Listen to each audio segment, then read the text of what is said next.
Before we get into the video, could everyone please subscribe to my channel? Thank you so much. He had only been away on a mission for a short while, but when he returned home, he found that the little girl he had adopted had changed. She no longer faked illness just to spend more time with him, no longer pretended to have a fever, and called him husband. Instead, she now addressed him politely and distantly as uncle, a title she had never been willing to use before. She no longer dressed in stylish, revealing clothes, parading around in front of him like she used to. Instead, she now wore a faded school uniform, covering herself up tightly. He thought I had simply matured now that I had turned 18, but in reality, I had been reborn. In my past life, I had managed to marry Ethan Carter, but after 50 years of hard work and devotion, when he passed away, I saw the photo he had left behind. In the photo, his white moonlight was smiling gently, radiantly. On the back of the picture, he had written, "The love of my life for 50 years. At that moment, my love shattered. In this life, I would no longer stubbornly chase after his expectations for me to attend Harvard. Instead, I applied to the first military medical university. Like my parents who had sacrificed their lives for peace, I wanted to become a doctor without borders. For once, I wanted to live according to my own will." On the day I received my admission letter from the military medical university, Ethan had just returned from a mission for the military district. Holding the thick envelope in my hand, I instinctively hid it behind my back when I looked up and saw Ethan standing in the main hall with Olivia Jennings, arranging some things. Olivia's sickly sweet voice rang out, "This fine silk fabric is a gift for Aunt Helen. She mentioned before that she wanted a tailor to make her something to wear in the fall. And these records I asked a colleague to find for me. Didn't you say that Grandpa loves opera? These will keep him entertained." After saying that, she took out a blue plaid tie and gestured as if to put it around Ethan's neck. With a shy smile, she added, "I secretly bought this for you when we were at the mall that day. It suits you perfectly. Let's save it for our wedding day, all right?" My mind went blank. So they really were getting married. Then I should leave, shouldn't I? Without my interference or reckless foolishness, Ethan was finally able to be with the one he truly loved. Olivia noticed me but acted as if she hadn't. She wrapped her arms around Ethan's neck and deliberately asked, "Oh, did you not bring a gift back for Emily? Do you think she'll be mad at her future aunt? After all, it seems like she's never liked me much." Ethan let out a sigh. "She's just a kid, immature. Don't take it to heart. Even though she grew up in the Carter family, she's still an outsider. Sooner or later, she'll move out." I flinched, my fingers trembling slightly. It felt as if my heart had been crushed into pieces. My parents had been military doctors under General Carter's command. During a battle, they sacrificed themselves to protect A. As a young journalist who had rushed into the war zone, seeing that I had no one left, General Carter took pity on me and adopted me. I was 7 years old then. Ethan was 17. As a child, he always comforted me, telling me to treat this place as my home and to see him as family. But now I had become an outsider. After leading Ethan to say what she wanted to hear, Olivia finally turned to me and pretended to be surprised. "Oh, Emily, you're back." She walked over and grabbed my hand. Her sharp nails dug into my skin ever so slightly without drawing attention. "Don't take what we just said too seriously, okay? Ethan still cares about you. It's just that during our last mission at the military base, you really went too far. He's still angry, so he just said those things in the heat of the moment." In my past life, when I found out that Ethan was taking Olivia with him to the military district for a mission, I was devastated because he had promised me that he would take me instead. But after I confessed my feelings to him, he stopped indulging my childish demands. He even pointed at my nose and scolded me for being shameless. He withdrew all his favoritism toward me and chose to bring Olivia along instead. Olivia had even deliberately asked me, "Emily, why do you look so unhappy? Ethan and I are going for official business. I know you don't like me, but you should prioritize the bigger picture. You need to learn to differentiate what's important." Ethan, still angry, had coldly reprimanded me. "Olivia is a military news reporter. Journalists are required to document the mission. If I don't bring her, who else should I bring? Stop letting your childish thoughts interfere with our work." After they returned from the military base, they officially became a couple. To make sure I gave up completely, Ethan deliberately displayed his affection for Olivia in front of me. But this time, I didn't lock myself in my room crying until my eyes were swollen. I didn't throw a tantrum or make a fool of myself in a desperate attempt to stop Ethan from getting married. I simply smiled and asked, "So you two are getting married?" Ethan frowned and asked coldly, "What if we are? I'm warning you, don't try to pull anything. Olivia is going to be yours from now on." She'll be the future lady of the Carter family. You better know your place, otherwise I won't hesitate to send you to the capital to live with Grandpa." Before he could finish his sentence, I interrupted him. "Congratulations, Uncle." Ethan froze. In the past, I had never been willing to call him Uncle, but now I finally accepted it. Ethan seemed momentarily unsettled by my response. Olivia quickly picked up on the shift in atmosphere between us. A fleeting look of unwillingness flashed across her calculating expression, but she quickly regained her composure and stepped forward with a light, easy smile. "Emily, I brought you something," she said. "Ethan and I are getting married soon, so we've been clearing out a lot of things at home. Consider this my gift to you as your future sister-in-law." Handed me a large box. When I opened it, I found it filled with old clothes. This wasn't new. Olivia always did this. Any clothes, shoes, or accessories she no longer wanted, she would pass down to me. In the past, Ethan had at least made an effort to buy me new clothes, dressing me up like a little princess. But now I was only worthy of his cast-offs. Olivia smiled as if she were being generous. "I treat you like family. There's no need to waste money on new things when these are still perfectly fine. Look, this trench coat. I bought it when I went to the mountains for an interview. The style might be a bit outdated, and there's a small tear from when it got caught on something, but if you stitch it up, it'll be good as new. And this skirt? A tailor made it for me. It's one of a kind. It has a little stain, but that doesn't matter, does it? You're just a kid, no need to be so particular." Finally, she dug through the box and pulled out half a melted lipstick, pressing her lips together in a smile. "Ethan mentioned you like makeup. I had a colleague bring this back from overseas for me. I've barely used it, so you can have it." Ethan shot me a disapproving look. "It doesn't suit you," he muttered. I let out a bitter laugh. People always said Ethan and Olivia were a perfect match, talented and beautiful, a couple made in heaven. And yet, I couldn't accept it. I had once thought that if I wore Olivia's old clothes and put on a mature woman's makeup, maybe Ethan would look at me differently. But in his eyes, I had only ever been an imitation, a cheap and laughable copy. This time, I didn't fight it. I smiled naturally and said, "Thank you, Uncle Ethan." "Thank you, Olivia. But I'm still a student, and these things don't really suit me. You should keep them for yourselves." It was only then that they finally noticed the change in me. I was no longer wearing clothes that didn't match my age, no longer covering my face in poorly applied makeup to seem older. Instead, I had put on my school uniform, the same uniform I had once hated for being too plain and childish, the same one that now wrapped me up completely. Ethan's expression softened slightly. "It's good that you're finally acting your age," he said. I took a deep breath. "Do you need anything else from me, Uncle Ethan? Olivia? If not, I'd like to go back to my room and rest." They had no reason to stop me. I turned and left, leaving them behind. That evening, Ethan and Olivia went out to order their wedding attire and cakes. It wasn't until late at night that I saw the headlights of his old military Jeep flicker outside the house. I had already eaten dinner alone, sitting in my room. I quietly packed my things. When I looked up, I found Ethan standing at the doorway. I didn't know how long he had been there. His gaze drifted to the thick envelope sitting on my desk, his expression shifting ever so slightly. "Is that your admission letter from Harvard?" he asked. Ethan had always wanted me to apply to Harvard. He believed I should attend the best university.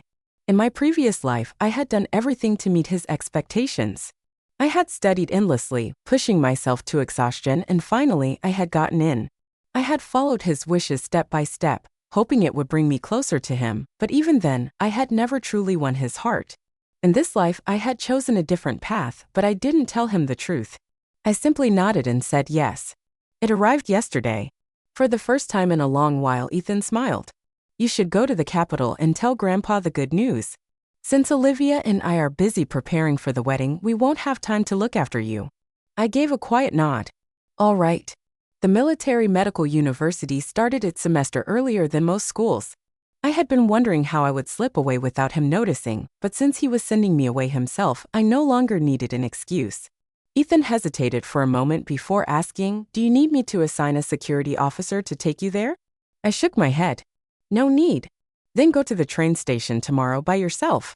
Olivia and I will be visiting an old commander. Oh, and one more thing. After Olivia and I get married, we plan to convert your room into a nursery. I'll have a guest room downstairs set up for you. Make sure to pack up all your belongings before you leave." The next day, Ethan was gone by the time I woke up. I finished packing my bags and then took one last look around my room. In the wardrobe, there were still a few things he had bought for me: an old second-hand camera he had carefully selected from multiple sellers and some small souvenirs he had brought back from his missions, things he thought would make me happy. I didn't take any of them with me. On the bedside table, there was still a photo of the two of us. I picked it up, ran my fingers lightly over the surface, and then set it back down. After all, from now on, they would be a happy family of 3. There was no longer a place for me here. I carried my luggage downstairs, pausing at the doorway for one last look at the place I had called home for the past 10 years. In my heart, I silently said goodbye to the past, to Ethan Carter. From now on, we would never see each other again. I had only been at university for a week when Ethan showed up. I had known he would find out sooner or later. After all, Grandpa Carter was in the capital while my school was in the Northwest. The student roster of the Military Medical University was shared with the military. Given the Carter family's deep connections, there was no way they wouldn't uncover the truth. That day, I was carrying a thermos on my way to the boiler room to get hot water when Ethan's military jeep pulled up in front of me.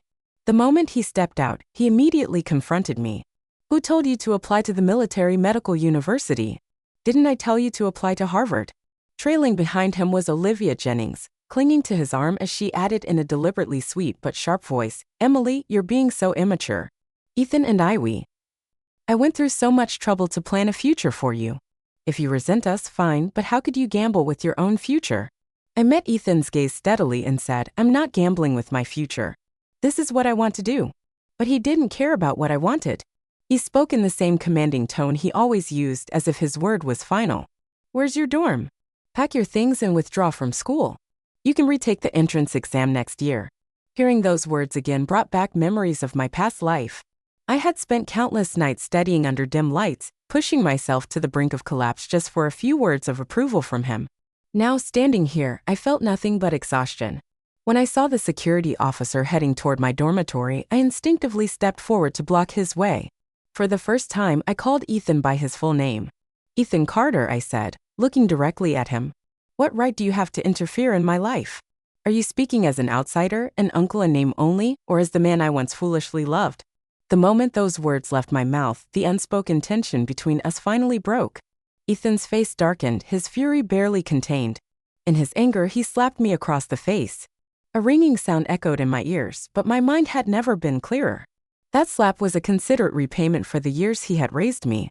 From now on, we owed each other nothing. Ethan seemed to realize what he had done. He looked down at his own hand as if in disbelief, and for the first time, he lowered his head and murmured, "I'm sorry, Emily, but I was doing this for your own good. Isn't it better for you to attend the top university?" A mocking smile tugged at the corner of my lips. "No, it's not, because I am Emily Carter. I have my own dreams, my own path to follow. I don't want to live according to your expectations anymore." Ethan's frustration boiled over. He scoffed, his voice laced with disbelief. "Expectations? Haven't I always made your choices for you? What expectations could you possibly have of your own?" And there it was. Everything in my life had been dictated by Ethan. I had once believed he was my whole world. I had lived solely for him, blindly chasing after him. I had thought that as long as I kept trying, he would one day see me. But now that I had stepped away from the Carter family, chosen the Military Medical University, and broadened my horizons, I realized Ethan was just another person in this vast world. I had countless other choices beyond simply becoming Mrs. Carter. I let out a light laugh, my gaze unwavering. "So tell me, Ethan, in what capacity do you think you have the right to interfere in my life?" His expression hardened, his jaw tightening. "I've made my decision. If my parents were still alive, they would support me. I have my own future, and I will pursue my dreams here. I will build my own life, my own career. I might even find someone who will walk by my side for the rest of my life. I've grown up, Ethan. I'm not that little girl who followed you anymore. You're around anymore, and I'm certainly not your puppet." As we spoke, a few male students jogged past us. They were fresh-faced, energetic, dressed in athletic uniforms from their morning training. One of them waved at me, flashing a bright smile. Ethan's expression twisted with something unreadable. He had probably never considered the possibility that one day I would leave him behind, that one day I would be standing beside another man, holding someone else's hand, becoming someone else's wife. I curved my lips into a faint smile. "Uncle Ethan, aren't you getting married soon? Then let me wish you and the one you truly love a lifetime of happiness." A wedding requires a lot of preparation. You should be focusing on that, not on an outsider like me, someone with no blood ties to your family. I paused for a moment before continuing. I heard the wedding is scheduled for next month. University coursework is demanding and I won't have time. I won't be attending your wedding. Ethan said nothing, but his expression darkened unexpectedly. Something went wrong at Ethan and Olivia's wedding, and I was involved. I had only been enrolled at the military medical university for less than a month when an article in the newspaper threw me into a public controversy. On the front page was a large, grainy black and white photo of an elderly man in his 60s kneeling on the ground, his face twisted in desperation. He was clutching the hand of a young female military doctor, begging for help, and that young military doctor was me. The headline read, "Elderly man suffers medical emergency, begs young military doctor for help. Heartless soldier ignores his pleas," and beneath it, the byline credited the reporter, Olivia Jennings. But that wasn't what had actually happened. The military medical university operated under a strict closed campus system. Students were only allowed out once a month for a single day to buy necessities. That day, I had been at a department store near campus when I encountered the elderly man. His wife had suddenly collapsed due to a cerebral hemorrhage, but I was just a first-year student, barely trained and completely unqualified to handle a medical emergency of that scale. The only thing I could do was rush back to school to get help. Fortunately, I ran into one of the professors at the school, Gates. Thanks to his intervention, we were able to get the elderly woman to the hospital in time to save her life. The man had knelt before me not to beg for help, but to thank me. And yet he had only been on the ground for 2 seconds before we pulled him back up. Somehow in those 2 seconds, a reporter had captured the moment, twisted the story, and turned it into a nationwide scandal.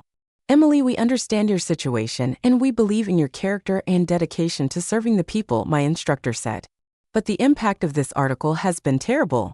Many readers have sent letters demanding that the school take action against you. The university needs you to provide an explanation as soon as possible." I took a deep breath, staring at the name beneath the headline. "Don't worry, Professor, I'll handle this." The next time I saw Ethan and Olivia was when they came to the Capitol to meet with Carter and finalize the wedding arrangements.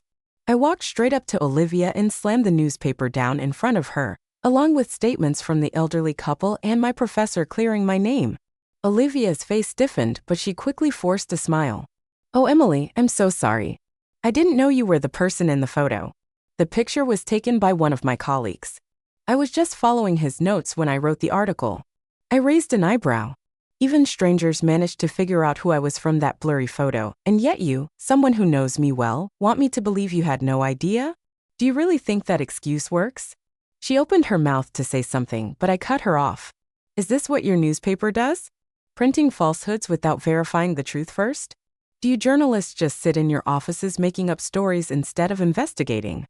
Her face flushed with anger. "Do you even know my credentials? Do you know my standing in the journalism world? And you, a mere student without even a diploma, dare to question me?" I let out a cold chuckle and stepped closer, watching the unease flicker across her face.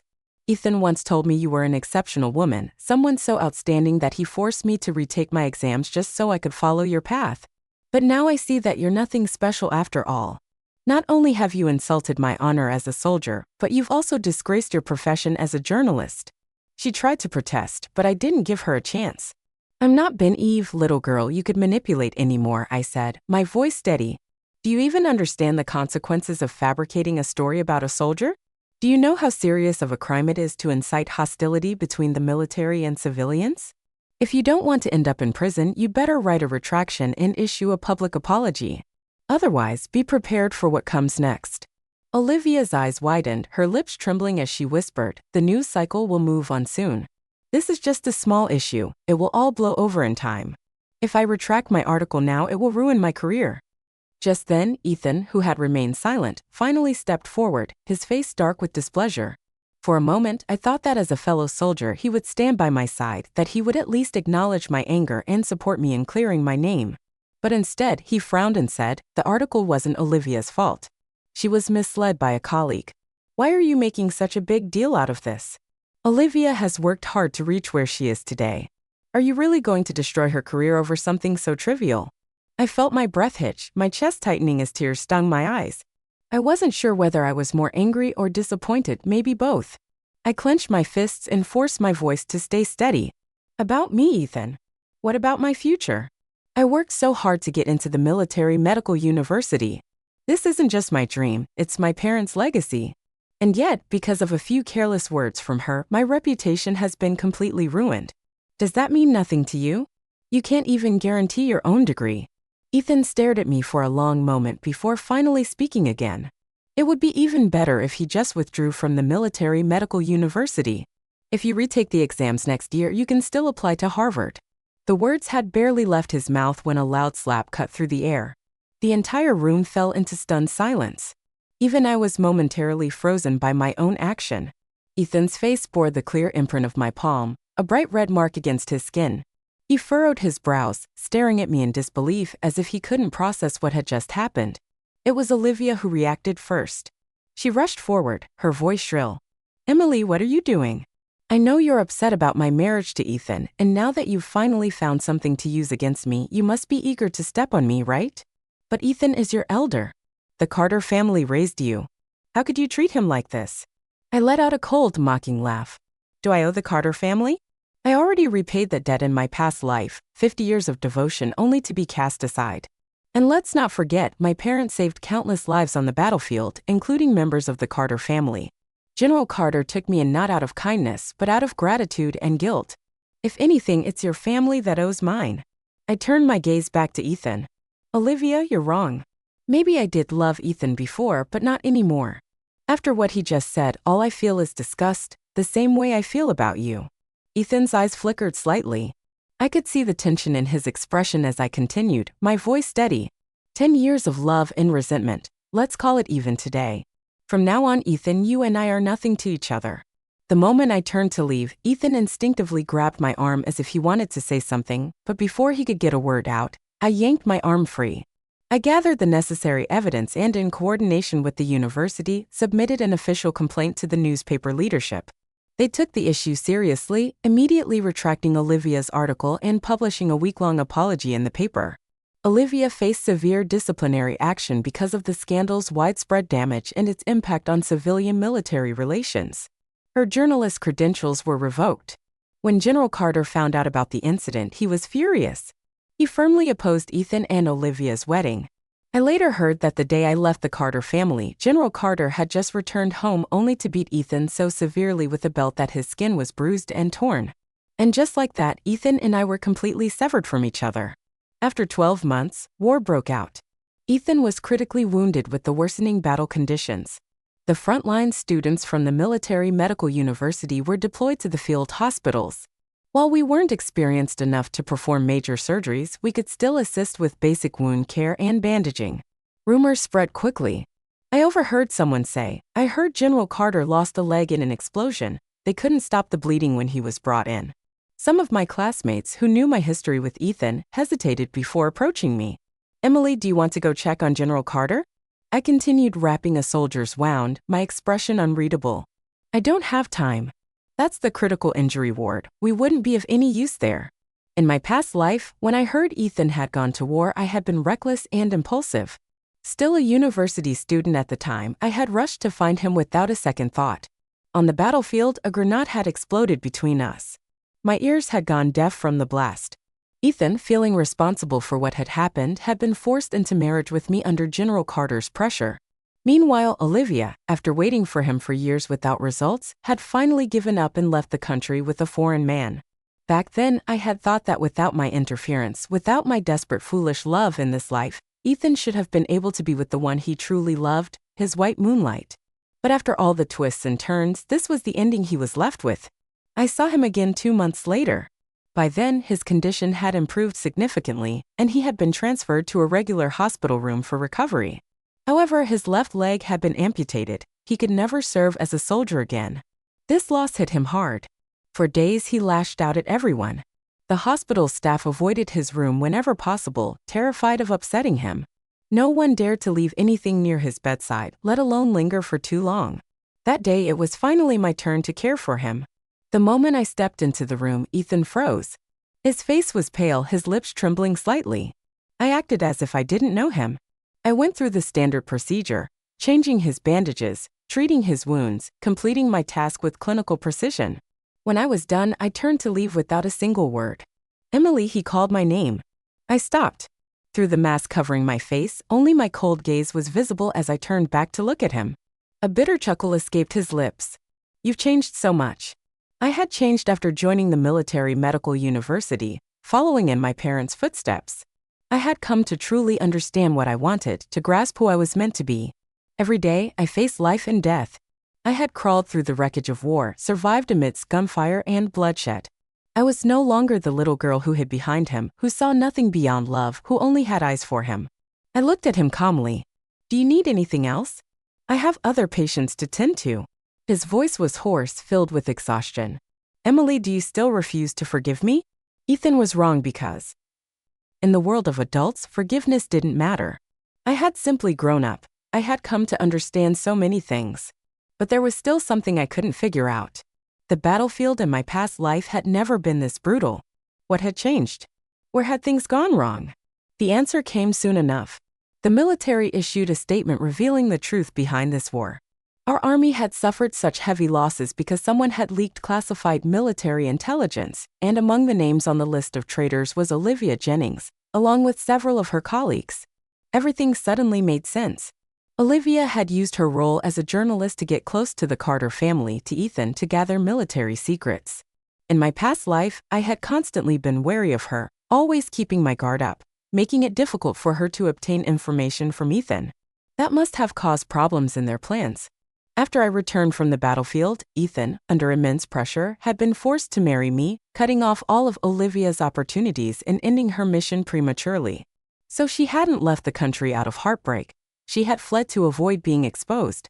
And yet, the most ridiculous part of it all, Ethan had spent his entire life longing for her, cherishing her memory, even writing a book in her honor. But he had never realized that the greatest betrayal had come from the woman he had held so dearly. When Ethan saw the list of traitors, he was utterly stunned. A guttural pain scream tore from his throat. He tried to push himself up from the bed, fury burning in his eyes. Even if he had to crawl, he wanted to confront Olivia, to demand answers. But with only one leg left, he collapsed helplessly to the floor. That woman. Why? Why would she do this? Emily, she got the information from me, didn't she? That's why we lost so many soldiers, isn't it? That's why all those men died, isn't it? The room fell into chaos. Doctors and nurses rushed in, pinning him down as he struggled against them, his screams raw and unhinged. In the end, with his voice shaking, he grabbed onto me. Tell me, Emily, tell me I wasn't that much of a fool. How could I have been so blind? But no amount of tears could undo the past. As I looked at him, at the broken man before me, I suddenly thought of the Ethan from my past life, the one who had written "the love of my life" for 50 years on the back of our old photograph. If he had known the truth then, would he have still spent his entire life mourning the woman who betrayed him? Olivia was arrested. Ethan, for his role in leaking military intelligence, was dishonorably discharged. He was now under investigation, with no future ahead of him. The war raged on for another 6 months before it finally ended. My classmates and I completed our mission at the front lines and returned to school, resuming our studies. No matter what the future held, the time we had spent on the battlefield, the lives we had saved, the hardships we had endured would shape us forever. The day we withdrew from the field hospital in front of everyone, my boyfriend Ryan Shaw proposed to me. Ryan and I had met at the military medical university. We were more than classmates, we were comrades in arms. We shared the same ideals, the same unwavering commitment to saving lives. We had dedicated our youth, and one day we would dedicate our very existence to this path. There were no roses, no diamond rings, only a handful of small daisies he had picked from the roadside. But in a place littered with rubble and scorched earth, the fact that he had managed to find even these flowers for a proposal meant everything. In that moment, I saw my parents in him. Ryan knelt on one knee, his voice steady and full of emotion. Emily, marry me. I will spend my life making you happy. I will stand by your side, walk this road with you until the very end. Tears welled up in my eyes. For some reason, my mind drifted back to my past self, the girl who had once chased after Ethan Carter so desperately. To me back then, Ethan had always been out of reach. No matter how hard I tried, I could only catch glimpses of his back and his eyes. I had always been the annoying little girl who clung to him, the housekeeper who cooked for him and took care of him, not someone he could see as an equal, as a partner. But now I no longer had to lower myself to the ground, humbling myself, begging for his affection or his pity. I threw myself into Ryan's arms, crying as the years of sacrifice, bloodshed, and death finally found their conclusion in this perfect, beautiful ending. Cheers erupted throughout the hospital. The overwhelming sound of congratulations filled the air, echoing through the halls. Ethan must have heard it too from his hospital room. If he looked out the window, he would see me locked in Ryan's embrace, holding him tightly. That afternoon, I went to change his bandages for the last time. He remained silent throughout, not saying a word even as I finished and gathered my things to leave. But just as I was about to walk out the door, he finally spoke. Congratulations. It was the same word I had once said to him and Olivia all those years ago. Ryan and I decided to get married. Before the wedding, we made a trip to the capital to visit Grandpa Carter. After all, my parents were no longer alive, and he was at least in name the one who had taken me in. It was only right that I inform him of my marriage. That evening, after dinner, Grandpa Carter handed me a small, weathered metal box. His hands trembled slightly as he placed it in front of me. "These are the belongings your parents left behind," he said. "You were too young before. I was afraid it would bring you pain, so I held on to them. But now you've grown up, and you're about to start your own family. It's time for you to have them." I opened the box.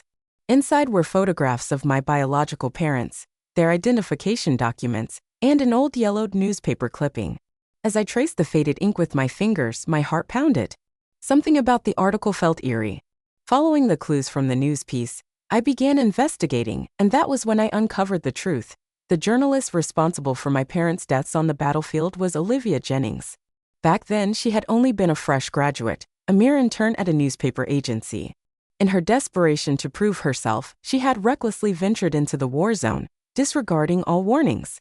She had leaped past the safety perimeter, determined to capture the perfect frontline photograph. Because of that, an accident had occurred. At the time, since she was still a student, the military had secretly protected her, covering up her involvement. She graduated unscathed, her reckless mistake buried. From there, she had risen in the journalism world, wielding her pen like a weapon, crafting her own legacy. When Grandpa Carter learned the truth, his expression darkened with disgust. "No wonder I disliked her from the first moment I met her," he muttered. "There was always something off about her. Ethan was a fool to be blinded by her."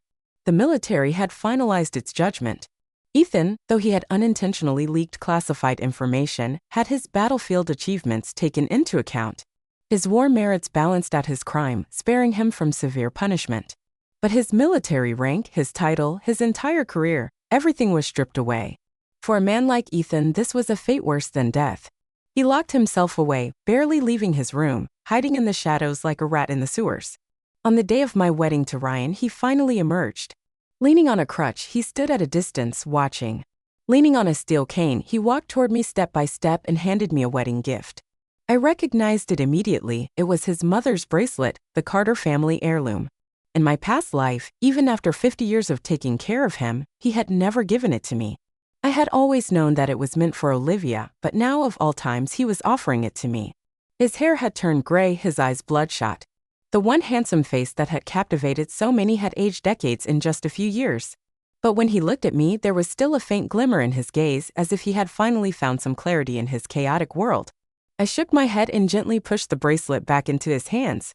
"Mr. Carter, as far as I know, this bracelet is a Carter family heirloom meant for the future daughter-in-law. Today is my wedding to Ryan. It wouldn't be appropriate for you to give this to me."